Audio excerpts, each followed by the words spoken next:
दोस्तों कैसे हैं आप लोग। उम्मीद करता हूं कि बेहतर होंगे। और आइए अपन बात करेंगे आज प्रोटेम स्पीकर की। किसकी बात करेंगे? प्रोटेम स्पीकर की। ध्यान रखिएगा, प्रोटेम स्पीकर की चर्चा मैं क्यों करना चाह रहा हूं, क्योंकि हाल ही में जब 2021 की बात आती है तो बहुत ज्यादा प्रोटेम स्पीकर्स की चर्चा होती है। ठीक है। और प्रोटेम स्पीकर को हिंदी में कहा जाता है सामायिक अध्यक्ष। ध्यान रखिएगा, क्या कहा जाता है? सामायिक अध्यक्ष। और सामायिक अध्यक्ष की हम यहाँ बात कर रहे हैं। Pro tem speakers of Madhya Pradesh की बात करेंगे कि फर्स्ट लेजिस्लेटिव असेंबली से लेके आज जो 15th लेजिस्लेटिव असेंबली चल रही है उसमें कौन, ध्यान रखिएगा, क्या है? Pro tem speaker. क्लियर? आइए एक एक सेगमेंट में हम बात करते हैं। सबसे पहले हम बात करते हैं विधानसभा की। तो फर्स्ट लेजिस्लेटिव असेंबली, फर्स्ट विधानसभा कब से कब तक, पहला क्वेश्चन तो यही है। ये क्वेश्चन में अक्सर हम कंफ्यूज होते हैं। तो 1/11/1956 से 5/3/1957, मतलब 5/3/1957, मतलब 1 नवंबर 1956 से मार्च 1957 तक। अब पूछा जा सकता है कि पहली विधानसभा की बैठक की तिथि बताइए कि हमारी लेजिस्लेटिव असेंबली जो मध्य प्रदेश की है वो कब बैठी। तो ध्यान रखिएगा 17/12/1956, 17/12/1956, ये बहुत इंपॉर्टेंट है। मतलब 17 दिसंबर 1956 फर्स्ट सिटिंग हुई हमारे लेजिस्लेटिव असेंबली की। और इसके अंदर प्रोटेम स्पीकर कौन थे? ध्यान रखिएगा, काशी प्रसाद पांडे। और ये प्रोटेम स्पीकर कब तक रहे? ध्यान रखिएगा, कार्य ग्रहण करने की तिथि इनकी क्या थी? तो ध्यान रखिएगा, बहुत इंपॉर्टेंट है, 29 नवंबर 1956। 29 नवंबर 1956 को काशी प्रसाद पांडे को क्या बनाया गया? Pro tem speaker.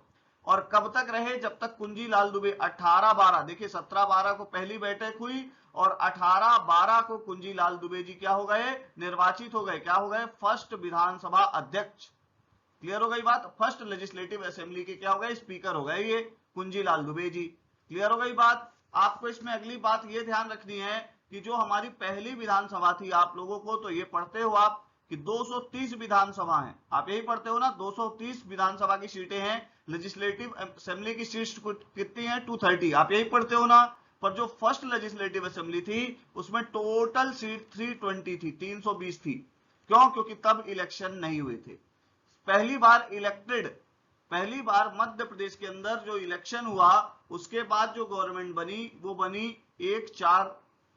1 अप्रैल 1957 से लेके 7/3/1962। ध्यान रखिएगा, ये सेकेंड लेजिस्लेटिव असेंबली है मध्य प्रदेश की। और ध्यान रखिएगा इसकी फर्स्ट बैठक कब हुई? 1/7/1957, मतलब 1 जुलाई 1957। इसके भी स्पीकर कौन? काशी प्रसाद पांडे। 29 जून, 6th मंथ है ये, 1957। पंडित कुंजी लाल दुबे फिर से क्या बने? ध्यान रखिएगा, लेजिस्लेटिव असेंबली के क्या बने? अध्यक्ष बने, निर्विरोध बने। क्लियर? अगली बात करते हैं, तीसरी विधानसभा की बात करते हैं, थर्ड लेजिस्लेटिव असेंबली की। 7/3, मतलब मार्च 1962 से लेके, ध्यान रखिएगा, मार्च 1967। और पहली बैठक इसकी हुई 26 मार्च, ध्यान रखिएगा, 1962 के अंदर। काशी प्रसाद पांडे जी जो हैं वो क्या रहे?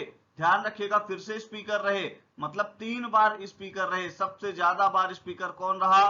काशी प्रसाद पांडे जी। और कुंजी लाल दुबे जी, ध्यान रखिएगा, क्या हुआ? कुंजी लाल दुबे 27/3/1962 मत विभाजन के द्वारा, ध्यान रखिएगा, पहली बार ऐसा हुआ। 2 बार तो वो क्या हो गए? एनोनिमस चुन लिए गए। क्लियर हो गए? सर्वसहमति से चुन लिए गए। फिर उसके बाद क्या हुआ? वोट हुआ, वोट स्प्लिट हुआ या वोटिंग हुई, हम कहें मत विभाजन हुआ, वोटिंग हुई। और फिर कुंजी लाल दुबे क्या बने? हमारे स्पीकर ऑफ, ध्यान रखिएगा, लेजिस्लेटिव असेंबली।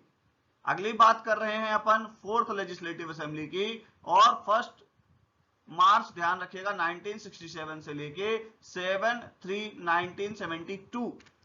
ठीक है, 23/3, मतलब 23 मार्च को क्या हुआ? श्री रत्नाकर झा जो हैं वो क्या बने? ध्यान रखिएगा, pro tem speaker fourth legislative assembly के अंदर। और काशी प्रसाद पांडे स्पीकर बन गए। मतलब ये ध्यान रखिएगा, 3 बार तो क्या बने? प्रोटेम स्पीकर, उसके बाद क्या बन गए? स्पीकर। क्लियर हो गई बात? ये भी वोट स्प्लिट के थ्रू बने थे। क्लियर? और काशी प्रसाद पांडे यहां पे इसलिए भी इंपॉर्टेंट है, आप 1967 का समय देख रहे हैं जब गोविंद नारायण सिंह सीएम थे। कौन था सीएम? गोविंद नारायण सिंह सीएम थे। और मेंबर की जो अध्यक्ष थी या लीडर ऑफ हाउस थी वो कौन थी? विजया राजे सिंधिया थी। आपको ये भी पता होना चाहिए। क्लियर? इतनी बात समझ में आ गई होगी। कुछ बच्चे कहते हैं कि सर ये लिखने में थोड़ा दिक्कत जाती है, तो मैं यहां मिटा देता हूं फिर से, जिससे आपको आसानी से लिखने में आ जाए। आपको इसकी पीडीएफ चाहिए हो तो भैया ईरा इंस्टीट्यूट का ऐप डाउनलोड करना पड़ेगा और स्पर्धा नाम की टेस्ट सीरीज है वो परचेज करनी पड़ेगी, तब जाके आपको ये वीडियो पीडीएफ मिलेगी। हालांकि पीडीएफ फ्री में मिल जाएगी अगर आप सिर्फ ऐप डाउनलोड करते हैं। और करंट अफेयर और स्पोर्ट्स की क्लासेस भी चल रही हैं, आपको लगे तो आप ज्वाइन करिएगा। पंचम विधानसभा, फिफ्थ लेजिस्लेटिव असेंबली 1972 से 77 तक चली है। इंपॉर्टेंट ये है अर्जुन सिंह, अर्जुन सिंह ध्यान रखिएगा। 437 1972, 24/3 24 मार्च 1972 अर्जुन सिंह। ये नाम कौन सा है? अर्जुन सिंह है। ध्यान रखिएगा। क्यों इंपॉर्टेंट है? क्योंकि ये पहले शायद सीएम होंगे जो क्या बने? प्रोटेम स्पीकर भी बने, अर्जुन सिंह। क्लियर हो गई बात? उस समय कौन कौन विधानसभा अध्यक्ष बना?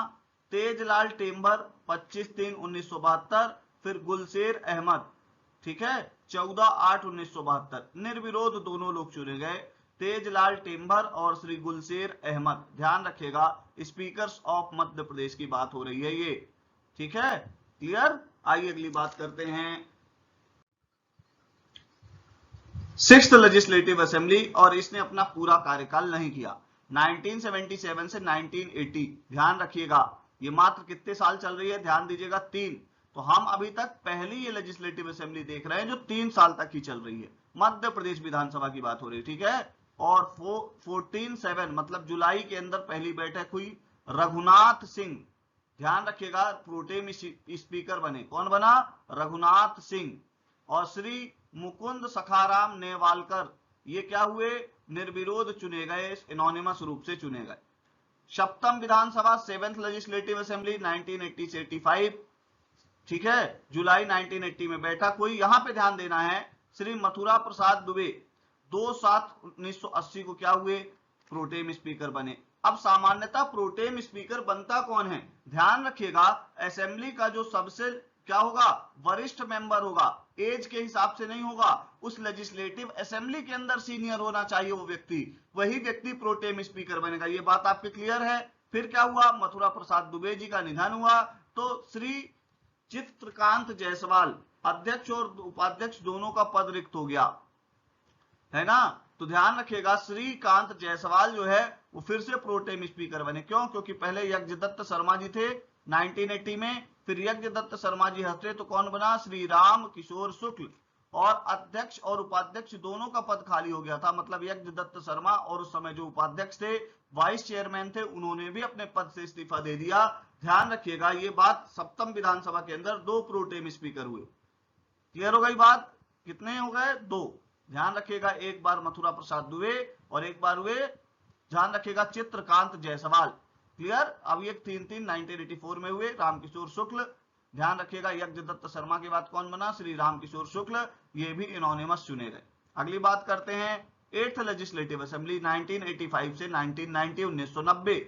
क्या हुआ? 23/3 को ये हुई पहली बैठक। यहां पे भी 2 लोग बने हैं, ध्यान रखिएगा, शिव भानु सोलंकी, शिव भानु सोलंकी 14/3/1985 से 22/3/1985। फिर क्या हुआ? श्री प्यारे लाल कंवर बन गए। शंभू ये शिव भानु सोलंकी जी शायद क्या बोलते हैं नहीं रहे, या किसी वजह से इनको अपना पद छोड़ना पड़ा, इसलिए शिव भानु सोलंकी जो है, ध्यान रखिएगा, सबसे कम समय के लिए क्या रहे? ये प्रोटेम स्पीकर रहे। कौन? शिव भानु सोलंकी। मैं आपको फिर से नाम बता रहा हूं, शिव भानु सोलंकी। कौन सी लेजिस्लेटिव असेंबली के अंदर हुए? ध्यान रखिएगा, 8th लेजिस्लेटिव असेंबली के अंदर हुए 1985 में, है ना। मात्र कितने दिन के लिए रहे ये? लगभग अपन बात करें तो 6 दिन के लिए। फिर श्री प्यारे लाल कुंवर 22/3/1985। राजेंद्र प्रसाद शुक्ल क्या बने? ध्यान रखिएगा, निर्विरोध चुने गए, और ये बने क्या? ध्यान रखिएगा, राजेंद्र प्रसाद शुक्ल बने क्या? स्पीकर। अगली बात करेंगे 9th लेजिस्लेटिव असेंबली की, नवम विधानसभा की, 1990 से लेके 1992, 1990 से लेके 1992, और ये मार्च 1990। फिर क्या है? अर्जुन सिंह, फिर से बने क्या, ध्यान रखिएगा ये 2 बार हो गया अर्जुन सिंह का, कुंजीलाल दुबे सॉरी हमारे पहले जो स्पीकर थे काशी प्रसाद पांडे वो 3 बार थे, अर्जुन सिंह दोबारा बने, ब्रिजमोहन मिश्र जो है वो क्या बने, ध्यान रखिएगा स्पीकर बने, और ये निर्विरोध चुनेगा, ये दूसरी बात है। देखिए एज से नहीं होगा, आप उस हाउस के अंदर कितने सीनियर हैं ये इंपॉर्टेंट है। क्लियर। अगली बात करें, Arjun Singh pro tem speaker 9th legislative assembly. अगली बात करते हैं 10th लेजिस्लेटिव असेंबली के अंदर 1993 से 1998 राम किशोर शुक्ल। क्लियर हो गई बात। और उस समय श्रीनिवास तिवारी एक महान जगह से आते हैं, ये इनको सफेद शेर के नाम से जानते हैं, एक बहुत ही प्रोमिनेंट लीडर थे हमारे विंध्य क्षेत्र के, और ये भी निर्विरोध चुने गए। खैर इनका विरोध करेगा भी कौन। अब हम बात करेंगे 11th लेजिस्लेटिव असेंबली की, 11th विधानसभा की, और उसके अंदर 1998 से 2003 श्रीनिवास तिवारी। ध्यान रखिएगा, यहां पे ध्यान दीजिएगा, श्रीनिवास तिवारी क्या हुए, ध्यान दीजिएगा, ये अभी मैं आपको शायद वहां बोला सबसे कम समय के लिए, यहां श्रीनिवास तिवारी ही सबसे कम समय के लिए प्रोटेम स्पीकर है। क्यों, ध्यान दीजिएगा, 1299 उसमें श्रीनिवास तिवारी बने एक दिन के लिए, फिर 2299 कृष्णपाल सिंह को बनाया गया। क्यों, क्योंकि भैया वो अध्यक्ष कौन बना, श्रीनिवास तिवारी, इसलिए। क्लियर हो गई बात, निर्विरोध। तो कृष्णपाल सिंह और श्रीनिवास तिवारी, ध्यान रखिएगा किसके अंदर, 11th लेजिस्लेटिव असेंबली के अंदर। ठीक है, कौन कौन, ध्यान रखिएगा, मैं आपसे फिर कह रहा हूं, श्रीनिवास तिवारी और कृष्णपाल सिंह। अगली बात करते हैं द्वादश मतलब 12th लेजिस्लेटिव असेंबली 2003 से 2008 जमुना देवी, जो फर्स्ट वुमेन थी लीडर ऑफ ऑपोजिशन की, जमुना देवी है ना, वो क्या बनी, ध्यान रखिएगा प्रोटेम स्पीकर बनी 12/12/2003 से 16/12/2003। ईश्वर दास रोहाणी जी जो है वो क्या बने, स्पीकर बने, और निर्विरोध चुने गए ईश्वर दास रोहाणी जी। क्लियर हो गई बात। अपन बात करेंगे 13th लेजिस्लेटिव असेंबली की 2008 से 2013 और 5/1/2009 को पहली बैठक। जमुना देवी जो है फिर से क्या बनी, 2 बार फिर से इनका हो गया क्या, प्रोटेम स्पीकर। ईश्वर दास रोहाणी फिर निर्विरोध चुने गए। फिर यहां ध्यान रखिएगा ज्ञान सिंह क्यों बने, क्योंकि ईश्वर दास रोहाणी इलेक्शन चल रहे थे, इलेक्शन के लिए आचार संहिता की घोषणा हो गई थी एक तरीके से, पर स्पीकर का पद खाली नहीं रखा जाता जब तक नया स्पीकर ना आ जाए। तो ईश्वर दास रोहाणी जो है वो अध्यक्ष दिनांक 5/11/2013 को इनका निधन हो गया। तो 5/11 मतलब 5 नवंबर 2013 से लेके 21/12/2013 तक ज्ञान सिंह जो है वो प्रोटेम स्पीकर रहे। ध्यान रखिएगा स्पीकर का पद खाली नहीं रखा जाता जब तक अगला क्या स्पीकर ना आ जाए। क्लियर। तो ज्ञान सिंह का नाम आप याद रखिएगा।